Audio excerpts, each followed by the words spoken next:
Cristiano Ronaldo, vai embora Cristiano Ronaldo, mete, bateu, golo. Balotelli, Aguero! Posse de bola para Portugal, vai Éder, chuta!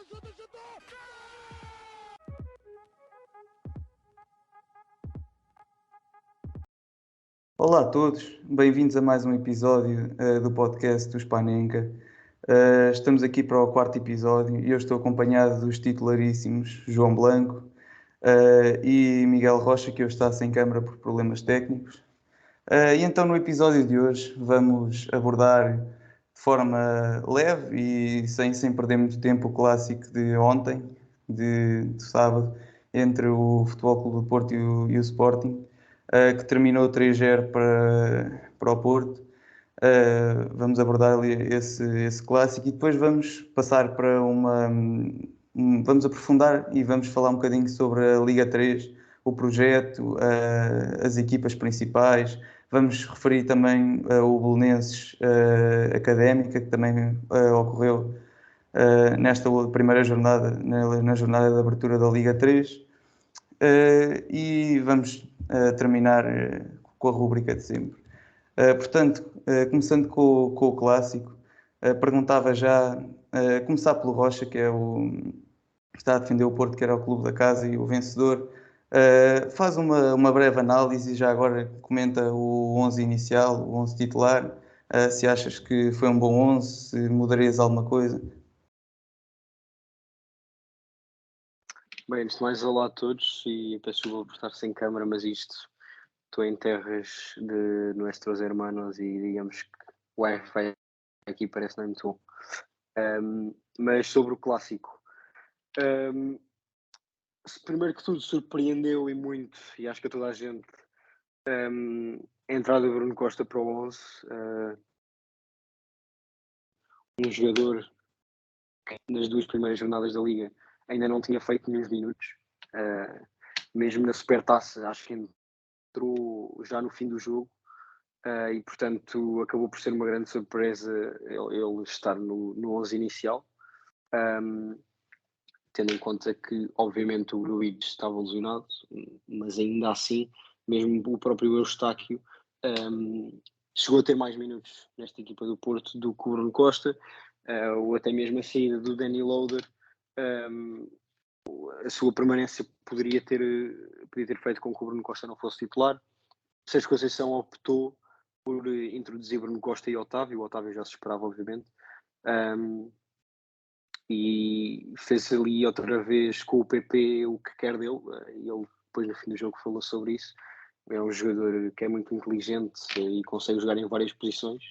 E por isso mesmo é que também agora o anda a pôr a jogar um pouco mais no meio. Quanto ao jogo em si, acho que é um resultado, obviamente, que é justo. 3-0 é um resultado um pouco superior ao que aconteceu no jogo, não pelas oportunidades, e acho que é apenas um resultado com este impacto devido à expulsão, porque a verdade é que poderia ter ficado 4-0 com aquele gol no fim do jogo que houve zero falta do Verón e o árbitro nem deixou a jogada acabar e apitou antes falta e portanto o VAR não pôde intervir. Portanto, o jogo até podia ter acabado 4-0, digo apenas que é um pouco exagerado para as oportunidades que ambas as equipas tiveram. Agora, depois da expulsão do Porro, obviamente que acaba por ser um resultado justo, dois penaltis inquestionáveis, e o Porto acabou por ser muito eficaz na primeira parte em conseguir encostar um pouco o Sporting às cordas, com uma pressão muito alta, como já se sabe que o Porto faz. E depois na segunda parte um pouco mais na expectativa, também já vinha com 1-0 da primeira parte, e depois o Porto, obviamente, e isto é desde o início da era Sérgio Conceição, que era o que se dizia, que ele tinha um jogo muito vertical. Isso acontecia mais quando tínhamos o Marega, obviamente, mas o Porto não deixa de ser bom nesses momentos, e sabe, e já é habitual, saber aproveitar muito bem os momentos de contra-ataque e apanhar a defesa do Sporting em contrapé, E portanto, acho que temos jogadores também neste momento que desequilibram muito. Acho que o Galeno vai acabar por conseguir ganhar a titularidade, porque é um jogador que anda a jogar muito. O PP, acho que nestes primeiros 3 jogos do Porto, tem sido talvez o melhor jogador de toda a equipa. É um jogador que eu acho que disse isto no início, quando fizemos uma previsão. Acho que vai explodir como o Luís Dias explodiu a última época. Espero que, ao contrário dele, ele permaneça até ao fim. E portanto, acho que acaba por ser um resultado justo. Quanto ao Sporting, acho que andam com alguns problemas na defesa, sinceramente. O Ruben Amorim optou por jogar com o Trincão, o Edwards e o Pote na frente.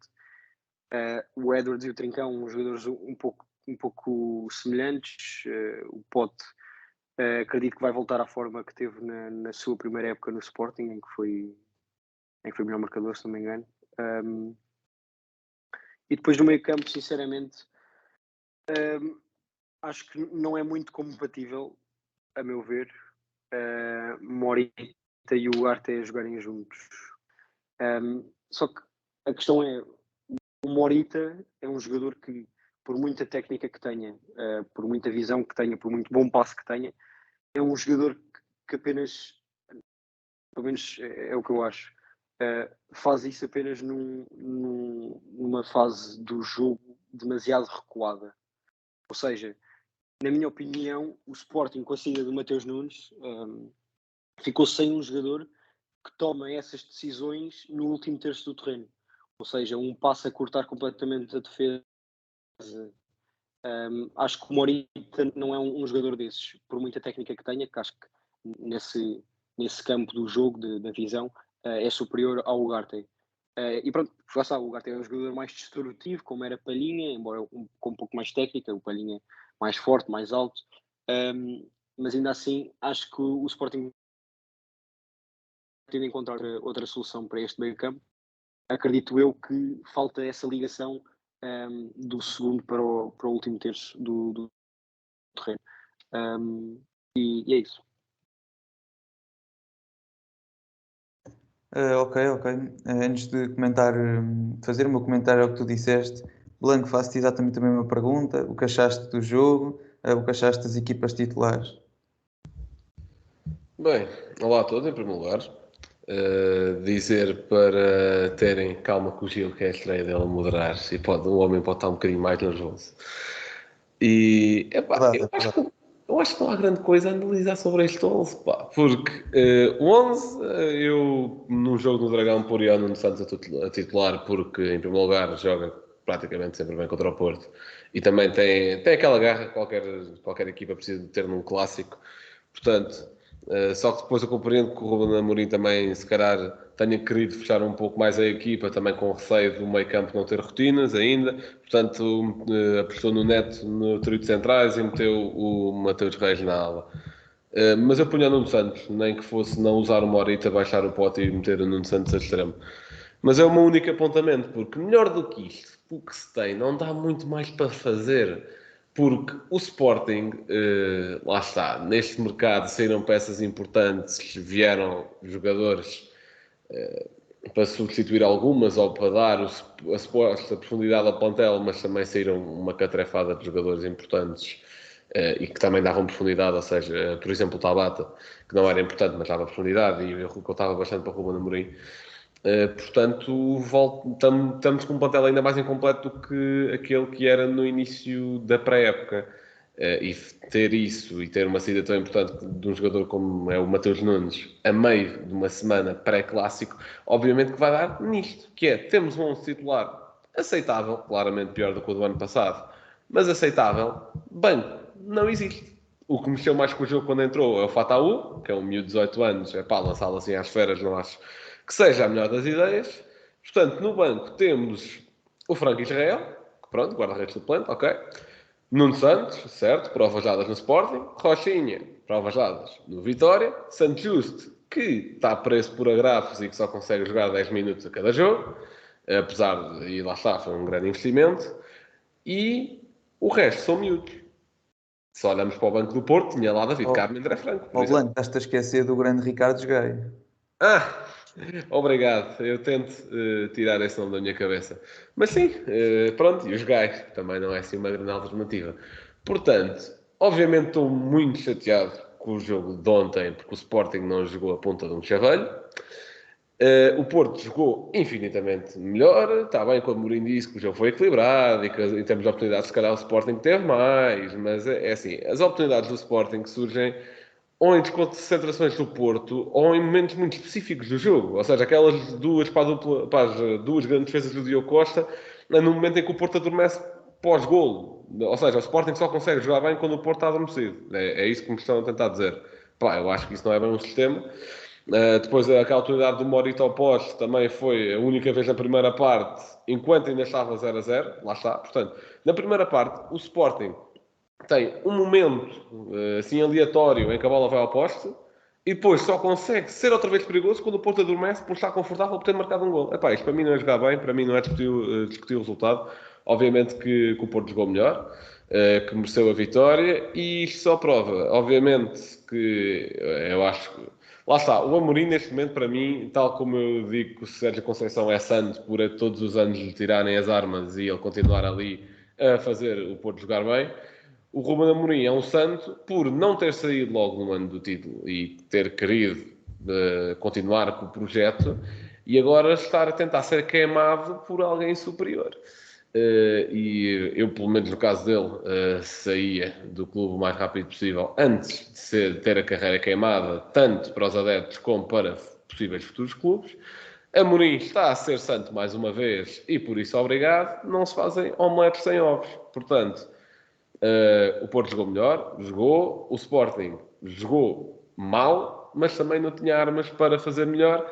Acho que o único apontamento de seleção de jogadores seria esse do Nuno Santos ou se calhar não, o outro também seria não usar o Edwards no centro do trio ofensivo, porque o Edwards quase que a falso 9 perde a criatividade toda, preferia pôr aí o Pote, por exemplo. Mas de resto não tenho mais nenhum apontamento a fazer porque jogamos com o que temos e o Porto foi melhor. No fundo é isto. Ok, concordo com a maioria das coisas que vocês disseram. Para já começar por dizer que acho que a vitória do Porto é indiscutível e é justa. O resultado 3-0 penso que é um bocadinho exagerado para o que foi o jogo. Talvez um 3-1, talvez fosse mais 4-2, fosse mais assentasse mais no que foi o jogo no geral. Na equipa do Porto surpreendeu-me também a presença do Bruno Costa, como o Rocha já disse. Acho que havia outras opções no banco, talvez mais viáveis. Não é que ele tenha feito mau jogo, agora não fez, é um jogo pronto, acima da média, fez um jogo a Bruno Costa, se é que podemos dizer isto. O Porto tinha lá o Eustáquio, que até depois entra, tinha lá o André Franco, que eu até entendo que não esteja ainda muito cimentado com a equipa, mas poderia também ter ido a jogo. Pronto, tinha outras opções que não o Bruno Costa, mas pronto, foi a jogo, não jogou mal, mas também pouco acrescentou. Na equipa de Sporting, penso Gil, deixa-me que... só, diz. deixa-me só relembrar uma coisa engraçada. Que há 2 épocas, acho eu, o Bruno Costa fez 3 jogos pelo Porto e 2 foram contra o Liverpool. Portanto, já se sabe que o Conceição gosta muito de pôr o Bruno Costa em jogos grandes. Pois, olha, não sei porquê, mas ele lá atrás fez razões. Mas pronto. Com o Sporting, o meio-campo pareceu-me claramente bastante afetado pela saída do Mateus Nunes, não é? Teve de colocar o Morita e o Ugarte, nunca tinham jogado juntos, penso eu, nunca tinham jogado juntos, mas de qualquer forma as rotinas que teriam eram muito poucas. E depois eu concordo com, já não sei qual de vocês é que disse, mas eu concordo, acho que foi o Blanco, por ir ao Nuno Santos. Eu tirava o Neto, porque acho que o Neto não teve bem, acho que o Neto já não tem nível para o Sporting, não pela qualidade do jogador, mas pela sua idade. Eu acho que teria posto o Mateus Reis a central e colocado o Nuno Santos no corredor, na aula. Talvez o Sporting ficasse mais competitivo, não sei. Depois a frente de ataque também acho que é um problema. São 3 jogadores muito móveis, com qualidade, obviamente, mas que neste jogo tiveram muito apagados. Eu teria posto também o Pote a falso 9 em vez do Edwards, teria posto o Edwards também a extremo. E essencialmente o jogo foi controlado pelo Porto na primeira parte, aí o Sporting penso que teve bastante mal, o Porto controlou sempre o jogo, foi lá, marcou o golo, bem, acho que não há qualquer falta nesse lance, portanto acho que é um golo perfeitamente legal. Depois o Porto adormeceu ligeiramente, como o Blanco já disse, ia sofrendo golo, mas estava lá o Diogo Costa com duas, especialmente a primeira, uma grande defesa mesmo. Depois na segunda parte, penso que o Porto, de forma inteligente, decidiu de certa forma recuar de vez em quando as linhas, dar um bocado a iniciativa de jogo ao Sporting e esteve bastante confortável, mesmo assim, mesmo recuando, esteve bastante confortável, nunca deu oportunidades ao Sporting. E acho que isto aqui foi estratégico. O Sérgio Conceição com certeza pediu aos jogadores para esperar um bocadinho pelo Sporting e tentar o contra-ataque. Como se viu, deu frutos, marcaram mais 2 golos.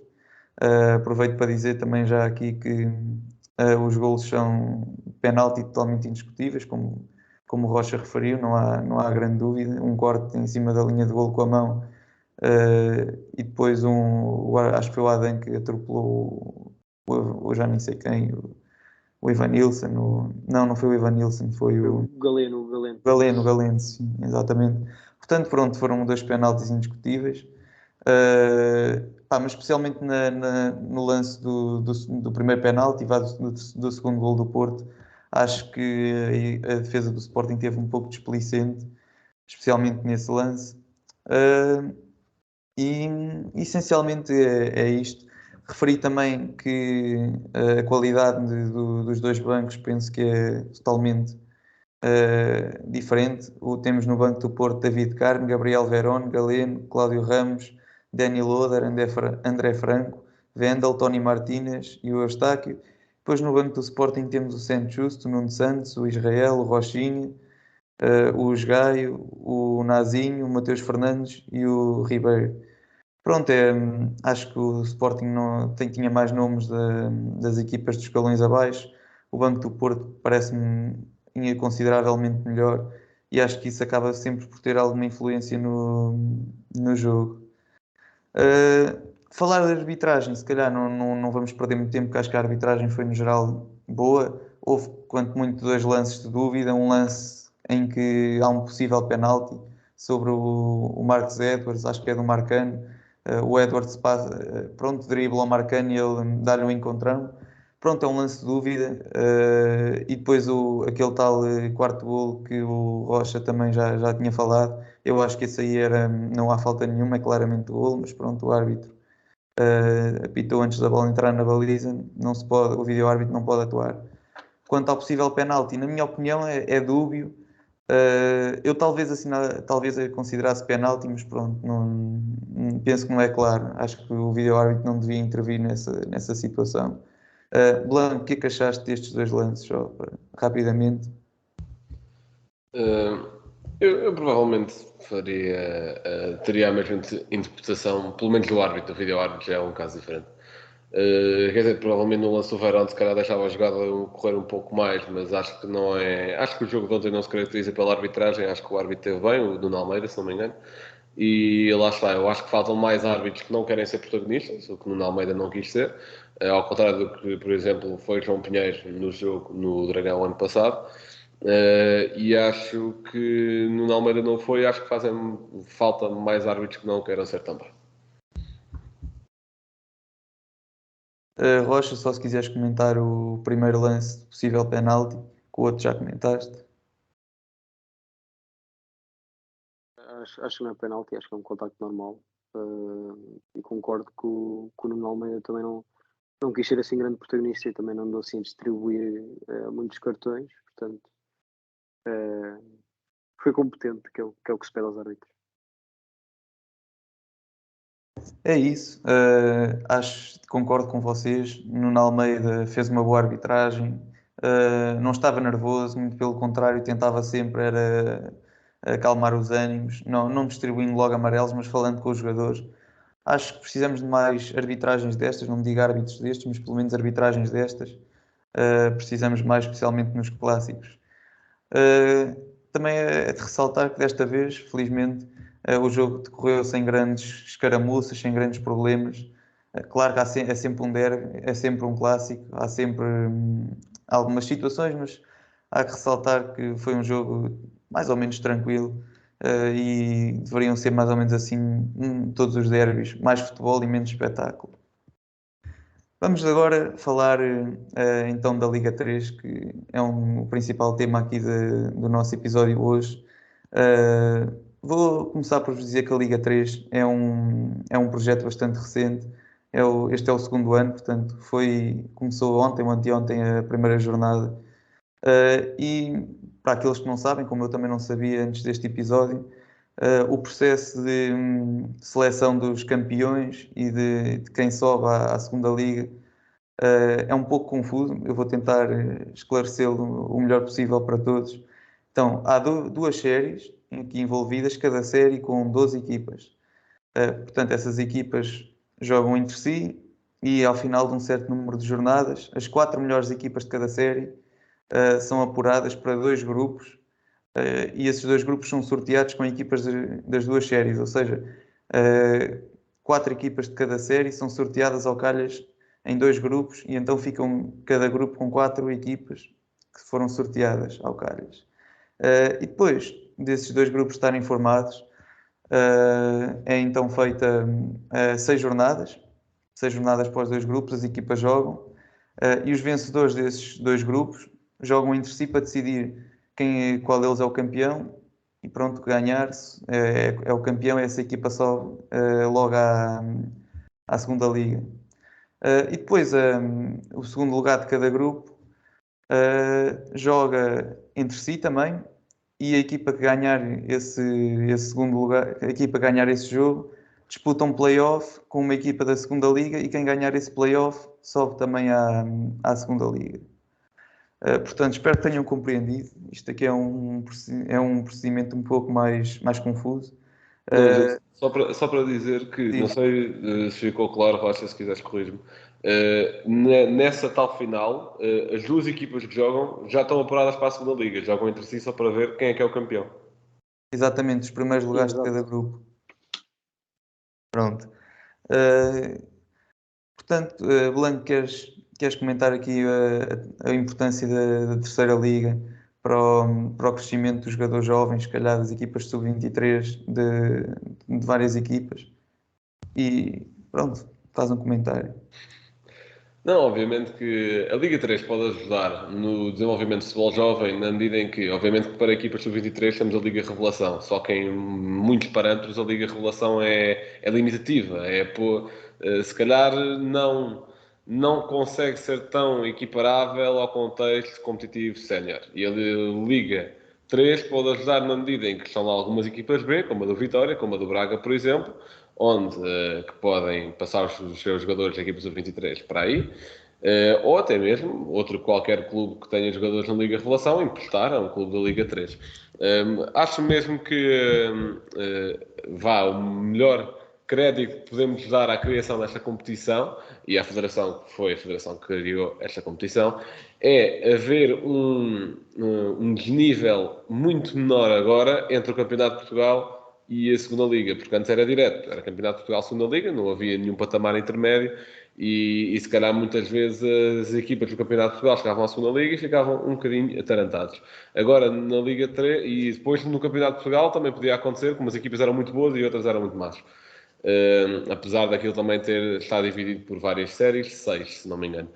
Na Liga 3 agora existe um patamar intermédio, lá está, em que se calhar estão lá equipas que já não se justifica estar no Campeonato de Portugal, mas também darem o salto para a segunda liga ainda não é ideal e permite um melhor desenvolvimento do futebol, um desenvolvimento também mais contínuo, tanto a nível dos clubes como a nível dos jogadores e lá está, também permite um pouco mais de espetáculo devido a todo o belo acompanhamento que o Canal 11 faz de tudo e a abertura que a maior parte dos clubes da Liga 3 têm mostrado. Sabemos que isto principalmente os clubes históricos que estão lá, como União de Leiria, Belenenses, Académica, Vitória Futebol Clube, neste caso, mostram todos uma grande abertura também em termos de comunicação. E acho que isso é importante também para dar mais mediatismo e relevância à Liga, o que também ajuda sempre. Em relação ao formato que tu descreveste, pronto, falaste de como se apura o campeão, não falaste da fase de manutenção, mas isso também é o mais fácil de explicar, que é basicamente nessas tais duas séries de 12 equipas, as 4 equipas de cada uma das séries jogam a tal mini competição que o Gil disse, e as restantes equipas vão todas para 4 grupos de 4 equipas, jogar uma fase de manutenção, onde a última equipa de cada grupo desce ao Campeonato de Portugal. Eu acho que esse é o único erro, mesmo no formato da Liga 3. Vou dar o exemplo. Sendo que, lá está, a Liga 3 só teve um ano completo até agora, que foi o ano passado, sendo que o Torriense ganhou a competição. Mas eu acho que neste formato das séries, eu acho que não faz sentido as últimas 8 equipas de cada série irem para uma tentativa de não descer. Por exemplo, na Série A do ano passado, o Pevidem acabou em 12º com 7 pontos, em 22 jogos, portanto, mau. E o Canelas, nos mesmos 22 jogos e estando na mesma série, acabou com 36.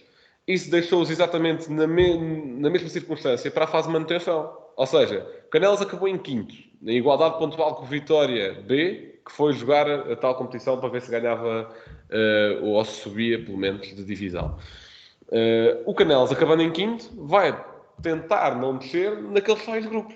Mas o Pevidem, que fez uma época bastante pior, também está exatamente em igualdade de condições do Canelas, que fez uma época bastante melhor.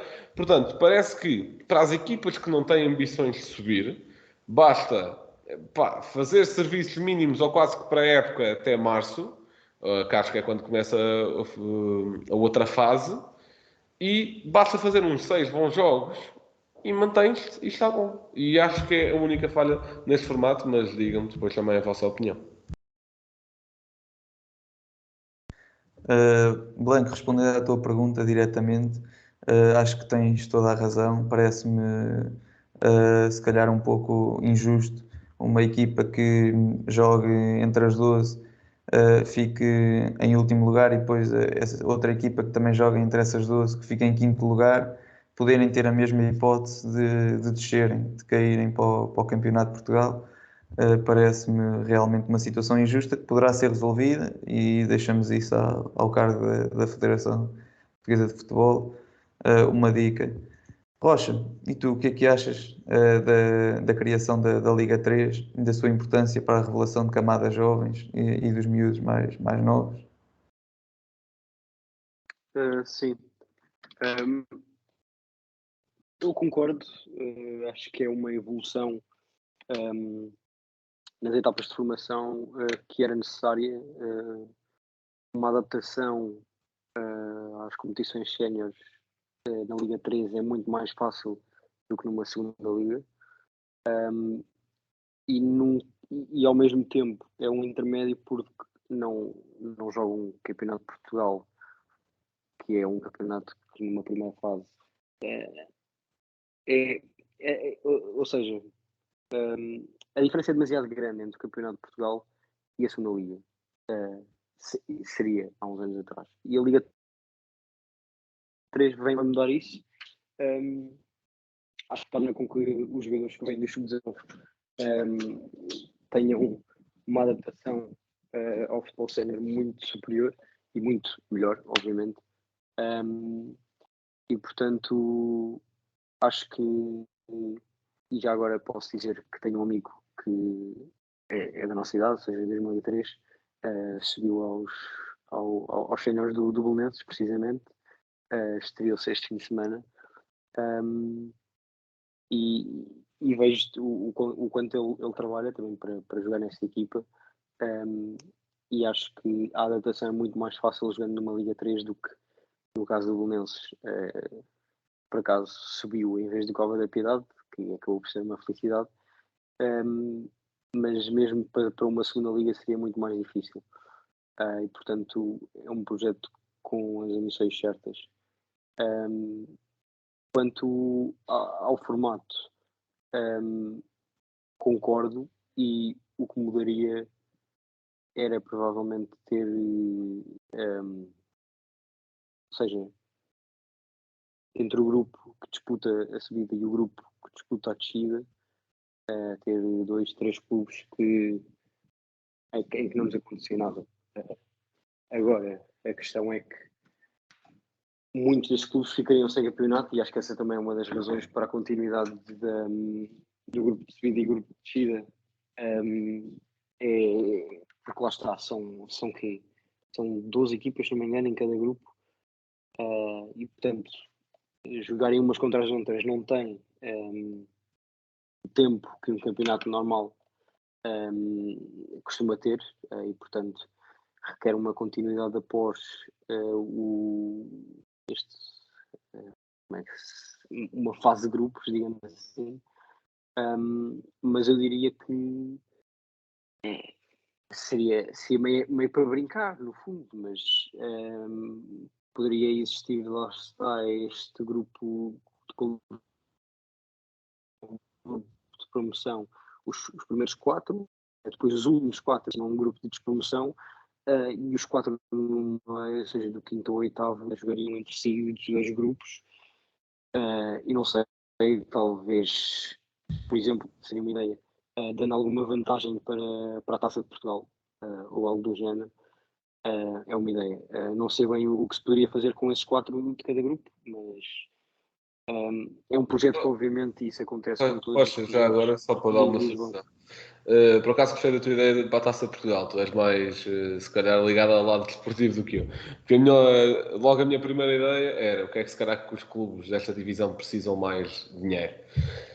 Portanto, prémios monetários, simplesmente. Portanto, quem acabasse em primeiro tinha um prémio monetário maior ao que acabasse em oitavo. Mas a questão da Taça de Portugal se calhar faz muito mais sentido. E pronto, ficam aqui 2 sugestões dadas, acho eu. Sim, exato. Lá está, era o que eu estava a dizer. Os projetos, quando são assim embrionários, têm sempre as suas falhas, e sendo a Liga 3, acho que vai acabar por melhorar e eliminar estas falhas que, obviamente, lá está, acaba por ser injusto, e nem tudo no futebol é justo, e os clubes também sabem com o que é que estão a lidar, e têm de, obviamente, lutar pelos os lugares mais altos, mesmo sabendo que ficando em quinto podem ir ao grupo de despromoção. Mas já sabem isso no início da época, e mesmo sendo injusto, é futebol. Certo, e não vale mais lembrar que o Canal 11 faz a transmissão de vários jogos da Liga 3, portanto, quem tiver curiosidade pode sempre ligar no Canal 11 e assistir a estes jogos, que são sempre interessantes de seguir. E acho que aqueles que não são transmitidos têm transmissão no YouTube, mas acho que é isso. É possível. Então, logo nesta primeira jornada da Liga, tivemos dois jogos com muita tradição no futebol português. Um Belenenses 2, Académica 0, e um União de Leiria 4, Vitória de Setúbal 0. Portanto, dois jogos com imensa tradição na Primeira Liga Portuguesa, equipas que já tiveram na Primeira Divisão, mas com audiências e público muito diferentes. No caso do primeiro, do Belenenses Académica, que seria de esperar bastante mais gente no estádio, foram cerca de 3 mil e poucos, enquanto que no jogo da União de Leiria com o Setúbal foram a rondar os 12.581, para ser mais preciso. Provavelmente isto terá tido a ver com o facto de no jogo da União de Leiria ter havido um incentivo maior de ir ao estádio, como por exemplo a presença de Kim e Toy na fan zone. De certeza que isso provocou bastantes audiências, aumentou as audiências. Por outro lado, no jogo do Belenenses com o Académica, o que afastou muita gente foi provavelmente o preço dos bilhetes, o valor dos bilhetes. Só para que se tenha uma noção, para sócios do Belenenses sem passe é 5 euros. Para sócios da Académica são 10 euros. E para público que não é afeto a nenhum dos clubes, ou seja, público como eu, por exemplo, ou vocês, eram 15 euros para entrar num estádio.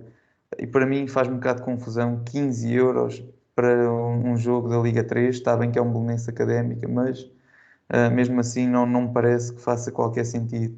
E depois viu-se, reflete-se com pouca audiência no estádio. Rocha, o que é que tu achaste para já dos dois jogos no geral e depois pedia-te também um comentário sobre esta questão dos bilhetes e da tentativa de atração e afluência aos estádios?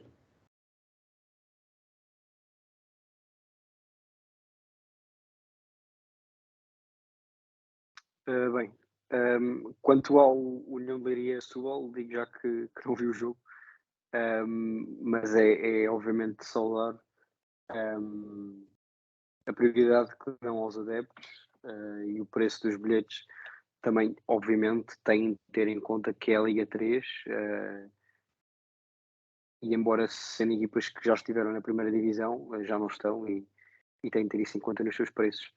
Algo que no caso do Belenenses Académico acabou por não acontecer.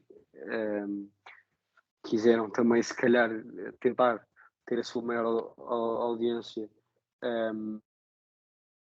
neste grande jogo contra a Académica. Acredito sinceramente que em jogos contra equipas com menos nome, se os preços forem mais baratos, vão ultrapassar de forma considerável os 3.000 adeptos e, portanto, acho que também seria o Belenenses aprender, se calhar.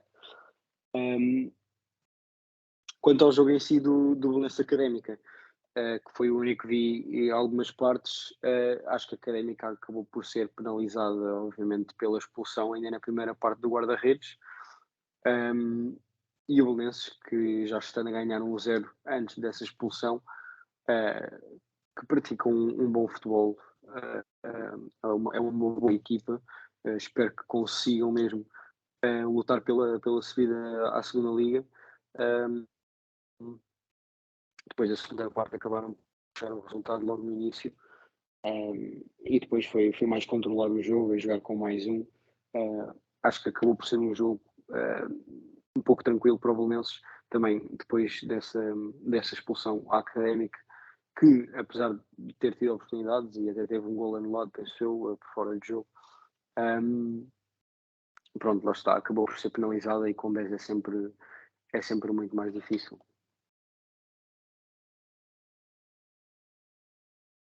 Certo, Blanco, força. Sim, foram sem dúvida dois jogos com muita importância histórica, um com mais atenção e se calhar até mesmo respeito pelo público do que outro. Posso já despachar essa questão de, lá está, a União de Leiria fez e lá está, e com algum mérito e com uma boa ideia de criar ali aquela fan zone com o grande Kim Barreiros e Toy, com os dois grandes, aliás. Pelo menos para quem vê pôr do sol, acho que o Toy é mesmo aquela figura. E lá está, é uma boa ideia para atrair malta, não só pelo contexto esportivo, mas também pelo contexto não só musical, mas também do espetáculo, do entretenimento, o que são sempre motivos para levar a malta à bola. Para além disso, se me informei bem, tanto os sócios da União de Leiria como dos do Vitória tinham bilhetes gratuitos e os preços para o público em geral eram baixos, não eram de 15 euros, de certeza. E aí é onde pecou o Belenenses, que acho que é o clube da casa que define os preços, portanto. É assim, malta. 15 euros é algo de roçar o ridículo para um jogo de terceira divisão. É um bocado estar a estragar tudo o que o Canal 11 faz em termos de promoção da competição. Porque lá está, isto é um jogo que eu estou fora de Lisboa neste momento, mas eu estava a contar quando deslocar-me a Lisboa para ir ver este jogo, não sendo afeta nenhuma das equipas. Epá, quando vi que era 15 euros por público em geral, não obrigado. É simples. E é por isso que um dos estádios teve 3.000 e tal pessoas, o outro 12.000 e tal. Não é por não haver mais massa adepta interessada, tenho certeza, tanto o Belenenses como a Académica tem. é porque simplesmente os preços eram altos e isto é um problema que já há na Primeira Liga, há na Segunda, não estava a contar ter de aturar com isso também na Terceira, porque até na Terceira Liga a malta costuma ser simpática, ou pelo menos costumava o ano passado em termos de preços. É assim, eu sei que o Belenenses está num período delicado da sua história e lá está, subiu agora no campeonato inferior, se calhar vendo que estava a ir para uma competição com um pouco mais de mediatismo, quis esforçar um pouco a barra. A Académica também caiu de uma segunda liga, portanto não está habituada a estas andanças, mas um recadinho para os dois clubes, mais para o Belenenses, lá está, é pá, quanto mais malta no estádio tiverem, melhor para vocês. Portanto, cuidado com isso no futuro. Quanto aos jogos em si, vi muito pouco do União Vitória, mas dizer que Gonçalo Gregório, que já tinha sido o melhor marcador da União Leiria o ano passado, fez um hat-trick e destacar isso. No jogo do Belenenses, um bicho de Pedro Martelo, que é aqueles tesourinhos que encontramos. Pedro Martelo, que foi muito importante no Europeu Sub-19 que Portugal ganhou em 2018, que fazia uma grande dupla com o Trincão, precisamente. E Pedro Martelo vai ser achado num Belenenses Académica na Liga 3. Já o ano passado estava a jogar a Liga 3, se não me engano, por empréstimo do Passos de Ferreira. E lá está, é um tesourinho, é jogador que pavou os maiores, mas há vezes na carreira de um jogador que é preciso dar um passo atrás para dar outra à frente, e acho que o Pedro Martelo está a fazer isso de uma forma bem conseguida. Parabenizar também Bruno Dias, que é nada mais nada menos que treinador do Belenenses pela vitória, e eu tive a oportunidade de aprender com ele quando estava a tirar o nível 1 treinador de futebol, portanto também fica aqui esta parabenização, digamos assim, e contar que os 4 clubes aqui envolvidos nestes 2 jogos têm uma excelente época porque são gigantes do futebol português e queremos vê-los no topo todos o mais rápido possível. Obviamente que se calhar o público está mais sensibilizado com a questão do Belenenses devido à separação da SAD e ter sido algo muito mediático, digamos assim. E lá está, essa questão toda ter gerado um dos maiores podres do futebol português, que é a criação da Code City FC, ou lá o que é aquilo. Mas lá está, que os 4 voltem a patamares superiores o mais rápido possível. Certo, concordo com vocês, gostei desta tua última afirmação, Blanco, que os 4 regressem à Liga, à Primeira Liga, que é onde devem estar, na minha opinião.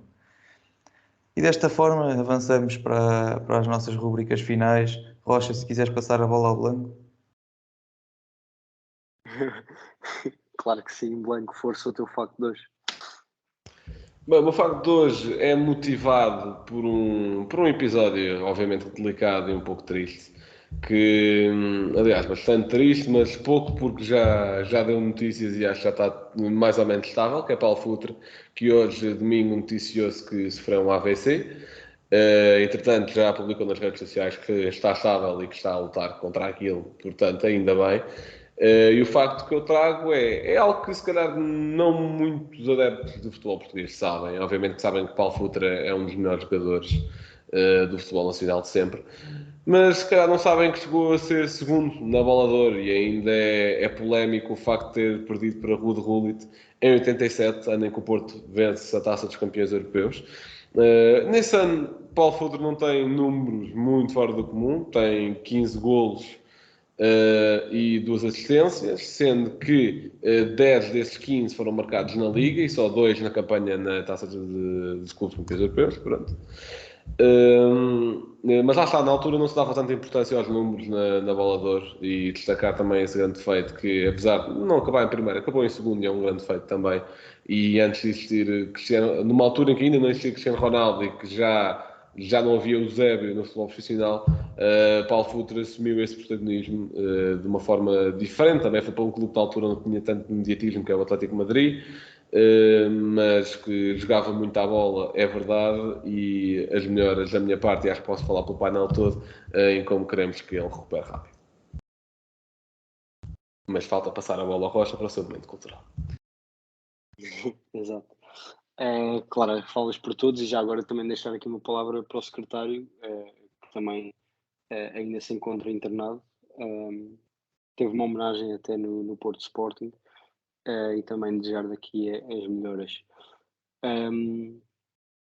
Bem, a minha recomendação hoje pode ser considerada um pouco preguiçosa, mas acho que também é preciso, e nós também tentamos contribuir com isso, precisamente com este tipo de episódios, que é precisamente recomendar a Liga 3. Não há desculpas, vai passar no canal aberto a maior parte dos jogos, e os que não passarem, como o Blanco disse, passam no canal do YouTube. É uma competição que foi criada precisamente para ajudar estas equipas que estão a fazer essa transição, algumas delas para o futebol ainda mais profissional do que já era o Campeonato de Portugal, dar oportunidade e mediatismo também a certos jogadores de se mostrarem a outros níveis do futebol português, e portanto a nós compete-nos, entre aspas,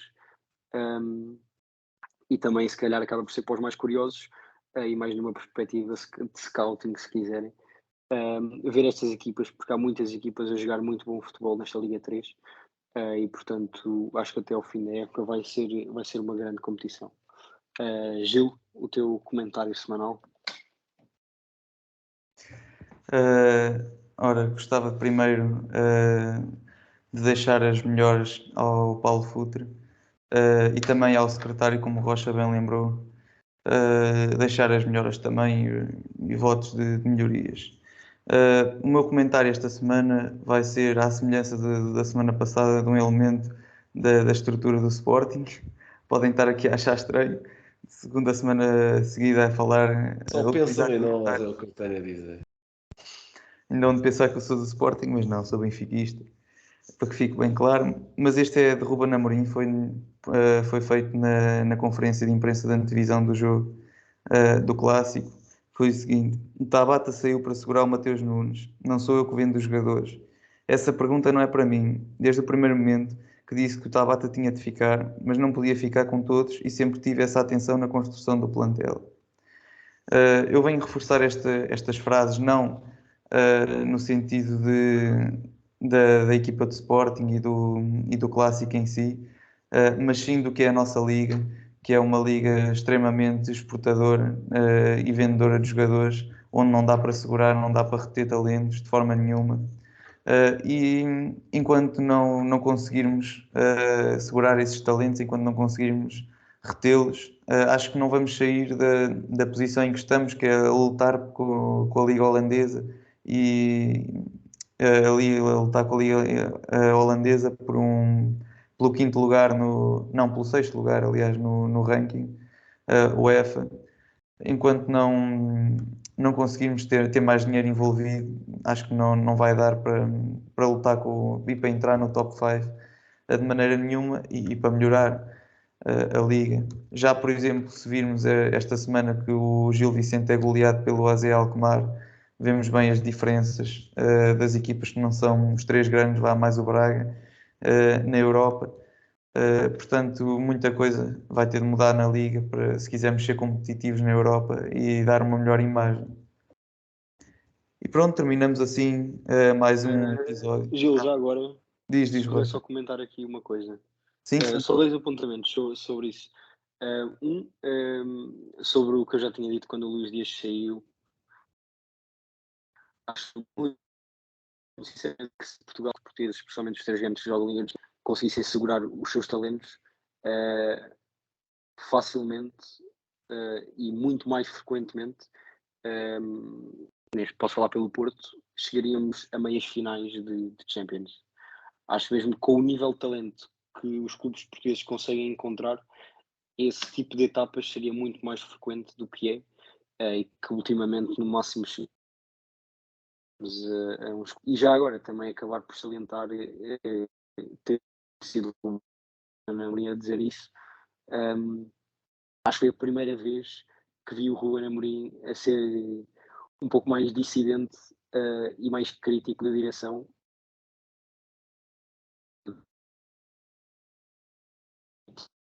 Como é que foi, porque disse que o Mateus Nunes saiu sem e não queria perder nenhum, e supostamente perdeu o primeiro para não perder o segundo. Portanto, acaba por ser importante esta nova approach do Ruben Amorim para com a direção. Só isto. Certo, Rocha. É isso mesmo. Não sei se, Blanco, queres acrescentar alguma coisa antes de terminarmos sobre este assunto. Não, começando com a questão de comparar Portugal com a Liga Holandesa, eu acho que é preciso centralizar os direitos televisivos dos clubes da Primeira Liga para ontem, porque lá está, e acho que já há um acordo para fazer isso até 2028, mas como sabemos, em Portugal as coisas demoram mais do que os prazos, e isto se as coisas se confirmarem, evidentemente, eu acho que é necessária essa centralização de direitos urgentemente para os 18 clubes da nossa Liga disputarem em condições iguais e para os clubes, para se acabar com um pouco esse fosso entre os clubes ditos pequenos e os clubes ditos grandes e haver uma maior competitividade interna e, nesse sentido, obviamente, também se irá traduzir numa competitividade externa e numa maior capacidade de reter talento. Quanto ao Sporting, eu podia ficar só um episódio a reclamar sobre a questão do Sporting. Já disse um bocadinho no início, eu acho que a direção está a tentar queimar o Amorim. Vá-se lá saber porquê, porque foi ele que os pôs lá, mas entre ouvir Jorge Mendes ou Ruben Amorim, acho que a direção do Sporting já fez a sua escolha. Não me vou alongar muito mais do que isto, porque lá está, acho que podia ficar aqui um episódio todo só neste tema. Certíssimo, e é desta forma, com este comentário pouco otimista em relação ao Sporting, João Blanco, terminamos este episódio. Já sabem, continuem a assistir também às newsletters que têm saído este ano. É um formato novo, um projeto novo dentro do Spanenka. E estaremos cá no próximo episódio.